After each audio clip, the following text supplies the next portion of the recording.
for a moment due to noise. Happened where yeah, that's right. And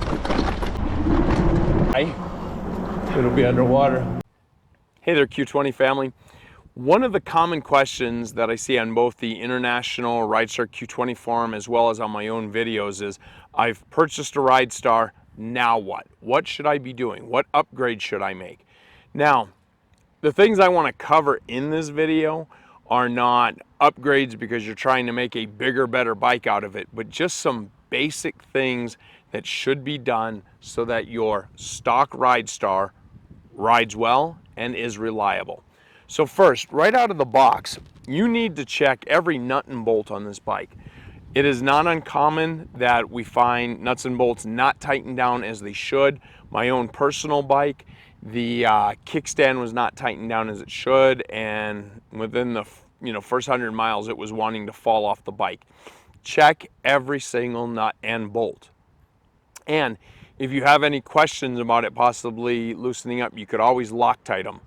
And as far as which Loctite, use the medium strength. Number 2, tab washers. There is a tab washer on both the front and rear axles. Now this only matters if there is a motor mounted at that point. So I have the standard, which only has a rear motor, but if you have the Pro where you have the front, you need to have those tab washers. And what the tab washer does is it goes onto the axle, and then the tab lines up with the slot that you drop the axle in. And what this is for is, as the tire is trying to roll forward, the axle is actually trying to go backwards. By holding that axle in place, it causes the forward momentum of the motors. However, what will happen is, because these are powerful bikes, and the axle will actually rotate back. Without that tab washer, it's going to rotate back. It will chew and gouge out of your frame. And in a worst case scenario, and I have seen people on the forum have this happen to them, the axle spun backwards, it ripped the wire out of the motor, the hub motor, or in best case, it just unplugged it, and it damaged the frame. So you need to make sure that you have the tab washers on both the rear motor, and if you have a front motor, you need to have the tab washer there as well. And with that, what you really should be looking at is purchasing yourself a torque arm kit. And this is an aftermarket kit that will actually go onto the flats of the axle, and it's a metal plate that comes up, and then it's secured to the frame of the bike. This is what these should actually have, because the tab washer, that little tab, is not substantial enough. And on my particular bike, I ride this thing like a grandma. And the reason being is because I commute with it. It's not a toy, it's my commuter. And in spite of that, in spite of going so easy, I even had some chewing going into my frame, and I have the tab washers. So, 1, make sure the tab washers are there, and 2, I really suggest purchase yourself that torque arm kit. You can get them as cheap as $8 on Amazon, although there is the Grin, G-R-I-N, version 5 and version 6. This is a more expensive kit. They're like $38 on Amazon, but it's much more precisely machined, a better snug fit on that axle. Overall, it's a better kit. But whatever you do, you need to have a torque arm kit on your e-bike. And the Grin 6, which is actually the one that should go to this one, unfortunately, I keep finding that is out of stock. I don't know if the company quit manufacturing it, but I haven't had any luck with being able to find the Grin 6. But you could certainly make the Grin 5 kit work. Next, the brakes. It is not uncommon that people will squeeze their brake lever and they get a lot of squish out of it. And what that is that's air in the system. For most people, just repeatedly pumping this brake will help drive the air into a place that it's not affecting your brakes. However, if you can't seem to correct that through pumping it, you really need to have the the brakes bled, and any bicycle shop is going to be able to do that for you. Next, your calipers for your brakes. In assembling the bike and the shipping and everything, the calipers may not be lined up as well as they could be. It's a real easy task on this YouTube channel. I have a video showing you. It's called Brake Maintenance. It shows you how to do an alignment of your caliper to your rotor and how to tweak your rotor if you have a slight bit of warpage to it. But you need to align those, and that will get rid of the constant rubbing or grinding that you might hear off of your brakes and rotors. Next, the tires and tubes. The tires on the Ridstar Q20 are really cheap, and we're going to take a moment to pause because of an incoming fighter jet.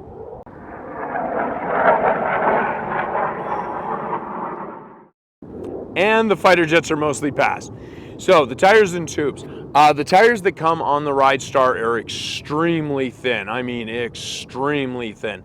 And I think part of that has to do with the fact it's less unsprung weight. It helps to be able to claim a higher performance number in mileage because it's less weight. But just to give you an idea, aftermarket tires, I'm using the Ultraverse 20x4s. I love the tire. There's a video coming on those as well, and there's one already on the channel. But they weighed in at 246 grams, approximately half a pound. The stock tires, when I weighed them, they were at 120 or 125 grams, so a quarter pound. So that tells you exactly how thin they are. And a number of people have had problems with them puncturing, cutting, popping, whatever.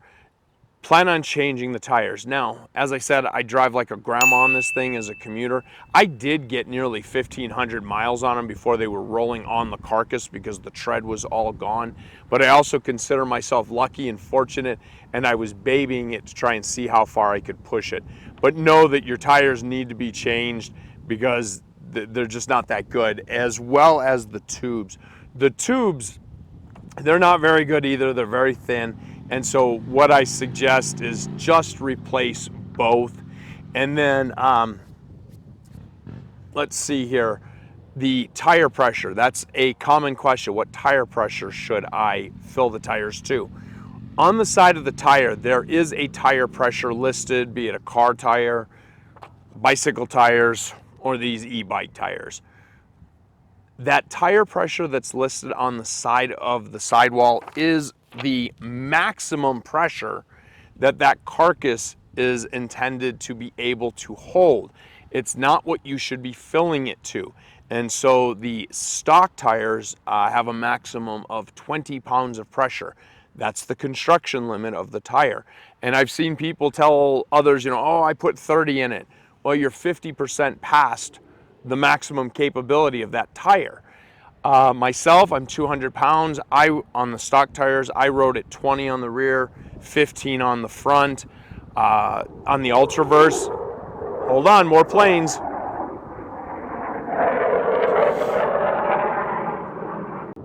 And mostly back from the planes. Now, on the stock tires, as I was saying, I run 20 in the rear, 15 in the front. And then when I went to the Ultraverse tires, which is a much heavier duty tire, sidewalls are beefier. On the rear, I'm running 17, 18 pounds of pressure on these Ultraverse tires. And up front, I'm running 15 pounds. I may drop that down to 12, 13. I'm gonna play with it. They do have a maximum of 30 pounds of pressure, but the sidewalls are so much beefier, I don't need to run as high of a pressure on them. Moving on from there, flats. Flats are going to happen. Many of us are familiar with the product Slime, often used for bicycle tires and things. The technology has improved so much, and what I recommend is purchasing online through Amazon. There's a product called Flat Out. It comes in a pouch, half in one tire, half in the other. Stuff is absolutely amazing. It really, really works. Check that out on Amazon. Put the Flat Out in there because you don't want to be getting caught in the middle of nowhere and getting a flat. Suspension. Suspension on this bike is not up to the looks. And what I mean is this looks like a pretty rugged off-roading bike. The front fork is completely a poser. Simply going down the ramps of the sidewalk onto the road and from the road back onto the sidewalk. If I'm rolling at 10, 15 miles an hour, I will bottom out that front fork. The rear is a little bit better, but just know that the suspension is not up to snuff, and there are some aftermarket suspensions. I'm going to put them in the category of they're okay and they work better, but as of yet, I don't know of anything that I would put in the category of good or excellent. So just know that you need to take it easy, particularly in the front, and that's part of why I also run the lower tire pressure in the front so that I can get a little compression in the tire to take some of that impact off of the underperforming front fork. So just be aware of it, because you don't want to be repeatedly bottoming out this fork, or eventually you're going to crack the metal and break something.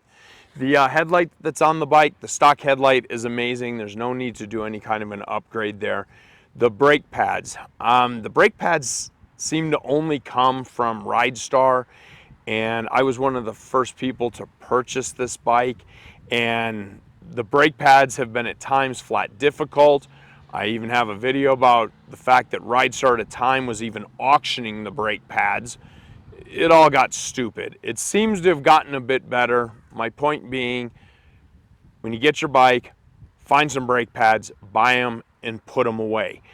Now, when you buy the brake pads for the Ridstar Q20, the brake pads that we use have what I call Mickey Mouse ears, and what I mean is you have a rectangular brake pad, and on the top side there are two round Mickey Mouse ears, and that's because there's pins that go through them. Those are the ones that you're looking for. Often in doing a search for brake pads, you will sometimes find it where there's a Mickey Mouse ear on one side and an L that's on its side on the other corner. That's not the one that you're looking for. But you can simply take a look at your brake caliper and you can see what it is that you need. But it should be the Mickey Mouse ears. At this point on my bike, I'm at 1,500 miles and my brake pads are still really, really good. I expect to get another 1,000 miles out of these brake pads. However, I do want to mention to you though that, as I said, I ride like a grandma, and as I'm coming up to a stop, I do get off the throttle. I let the bike coast down. I'm not a go, go, go, slam on the brakes type of guy. And so my brake pads are lasting longer. I know somebody that burned through their brake pads in 600 miles. I'm at 1,500 and expect to get another 1,000. So it's also going to be very dependent on how it is that you ride. But if you're treating this like a commuter bike and you're being easy on it and you're coasting down, you could expect a couple 1,000 miles out of your brake pads. They work really well. Mirrors. The stock brake levers on our bike have a cap covering a hole for an M8 screw-in.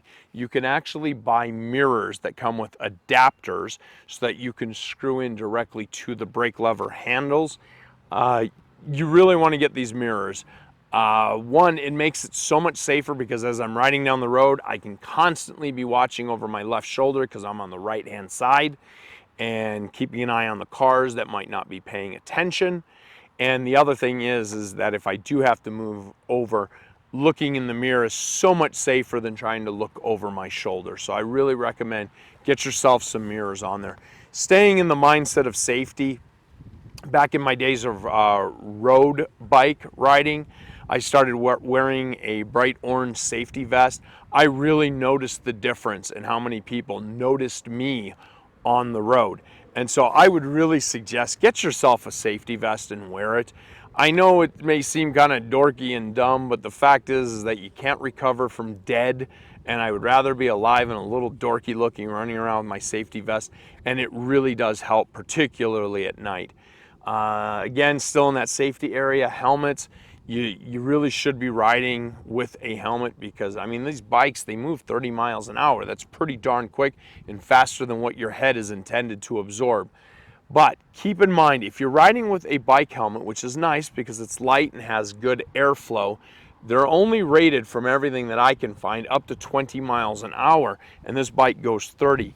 In the winter, I do have a motorcycle helmet that I wear, and that's one due to the fact that, my chance of falling in the winter is even greater due to ice, and it helps to protect the ears from the cold and my face. So wear something for a helmet to protect yourself. Glasses, whether you wear glasses or you could just put on some simple, sunglasses, you want to wear some kind of glasses. Moving along at the 25, 30 miles an hour that this bike goes, you getting hit in the face with a shelled insect, it hurts. And catching that in your eye, that's going to hurt real bad. So wear some kind of glasses, protect your eyes. Let's see here, planetary gears. In the rear, well, not in the rear, but in the motors, there are these 3 nylon plastic gears that are in there. They make contact against metal. They will fail before the metal does, depending on how you're riding. So for example, you're somebody that wants to try and jump this thing, which again, the suspension is not made for it. That free spinning under throttle and sudden impact of the tire grabbing traction is going to tear up those planetary gears. Just know that they're plastic nylon gears in the motors, and if you abuse it, you're going to tear them up. You can buy replacement gears, but again, depending on how you use yours, mine's a commuter, and I want maximum reliability. Let's see here, your derailleur. This bike is not intended to pedal. The geometry on it is all wrong. It's uncomfortable, and I'm even a shorter guy, and it's uncomfortable for me. However, I do pedal on it for going up steep uphills. The derailleur will need some alignment, so do some alignment. Expect that you're going to have to. More advanced, if you decide to tackle it, and there's some videos on it, eventually I'll shoot one when I do it. There's some videos though of opening up this rear hub motor. It's not a particularly difficult thing, but the grease that's inside of these things it's garbage. It looks like long expired grease that's past its days. If you decide that you want to, and you have the skills and you want to get a bit deeper and open this up and clean out that cruddy grease and put some good stuff in, there is a grease called Mobile 28. It's a red grease. It's an aviation grease. It is specifically made for a dissimilar material contact, so metal to the nylon plastic material. It's expensive grease, but it's good stuff for the aviation industry. And then lastly, I want to talk about locks. When you purchase a lock, now granted, any lock can be defeated. I acknowledge that. But we can prevent most thefts if you purchase a good quality chain. This particular one that I'm using, this is Kohlberg out of Germany, and this particular chain, the links are square rather than rounded like a traditional chain. Why that matters, the greatest surface area for trying to bite down with a bolt cutter prevents it. Additionally, the steel of the Kohlberg is hardened to a higher hardness than what the bolt cutter blades are. And so with those combinations, outside of somebody carrying a grinder to cut this, they're not getting through this using some of the traditional tools that they do. In addition to this Kohlberg, and this is my serious lock it up, I also have a rotor lock. And basically it's a little metal, like, think of it like a letter C with a pin that goes through it, and it passes through one of the holes in the rotor. Prevents you from being able to spin the wheel. No, it's not a beefy thing, but due to its compact size, it's really hard to get off of there. And I also, carry one of those around. They're great for the quick lockup, and then, the serious lockup overnight. I have the Kohlberg here. So those are the things that I would tell you as far as what to do now that you have yourself your own Ridstar Q20. If you have any questions or any ideas or anything you feel that I missed that would be something that people should know, feel free to add it into the comments below. If you have any questions, I will try to answer them the best I can, but as the channel grows and I have more videos, it gets harder to attend to everything, but I will do my best. And finally, in closing, if you like what you're seeing here on this YouTube channel, consider liking, subscribing, and ringing the bell, and share these videos out for other people. with these Ridstars. So until next time, ride safe, keep the rubber side down.